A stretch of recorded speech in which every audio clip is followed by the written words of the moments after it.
It was Africa in the real and raw. This is Africa through my eyes. Here he is, Andrew. Good to see you. Adam, nice to meet you. Now we're in Sydney Domain, not the nicest day in Sydney. It's raining today, not good, eh? Yeah, and it's pretty crazy. Like the motorway's there and some crazy birds. Top of crested cockatoos, you got them they're doing their little thing and stuff. So yeah, it's pretty wild. Even here in the city, it's wild. You know, there's animals everywhere. So most people would think what you do is crazy. My parents think I'm crazy, so that's all right. It's all good. So how'd you get into it and what made you want to do it? Pretty much what happened very young, very curious, like any child out there, you know, the backyard sort of thing. Yeah. And that's kind of where it started. It was that curiosity that got me out there into the wilderness and, you know, kind of interacting with the wild to start off with, you know, the environment. Yeah. What's the scariest animal that you've come across? I think it's actually been evoked from a very young age. Yeah. I was in the bath, right? I was naked. I was only young, right? Yeah. And there was a huntsman that was up there on the wall. Terrifying looking. And my mum's, she came into the bathroom and she started screaming, ah, going absolutely crazy. So you can imagine, you know, being 4 years old in the bathtub, having a big spider above your head, your mum's going off tops, and that's where the fear started. So ever since then, big hairy spiders, I can't. Just no go. You can put me in with any other animal, but spiders, it's just a sense of unpredictability about the animal. That's where the fear is. What's the craziest thing that you've done?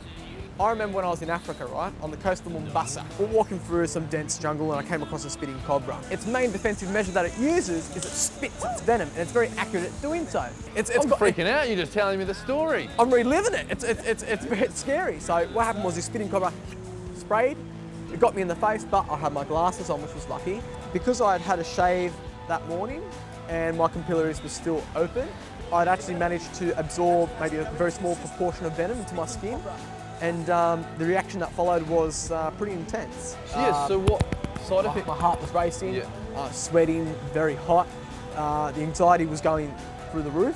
I thought I was going to die. Do you just have to wait it out? I did, I waited it out. Now before we go, I've got a wee game that I'd like to play with you. Tell me, I'm ready. So it's who would win? Yes. A penguin or a kiwi? I think a penguin would come out. Yeah, no, I think you're right there. Definitely, definitely a penguin. What about a monkey or a bull? Is this a trick question? I don't know. I think strength and power-wise, I think probably a bull would come out on top. But yeah, monkeys can be pretty intelligent. You know, you could be like throwing coconuts down from like a big tree. Exactly, look. Yeah, you never know.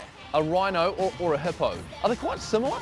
A rhino, you know, primarily goes with his horn, and a hippo is more over the top with his kind of like long teeth sort of thing. I'll probably put my money on a hippo. Okay, and last one, a shark or a giant squid?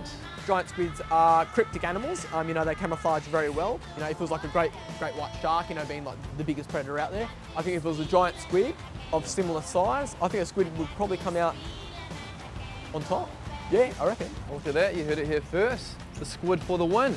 Well, thank you so much for chatting to us, no worries, and all the best for the future. Thank you so much. This is Ucles versus Africa. Bang, alert, boom, tree, I'm going away. This is my story. Please hurry up and subscribe. Click the subscribe button. No. Ava, you've been pushing. Why is it so big?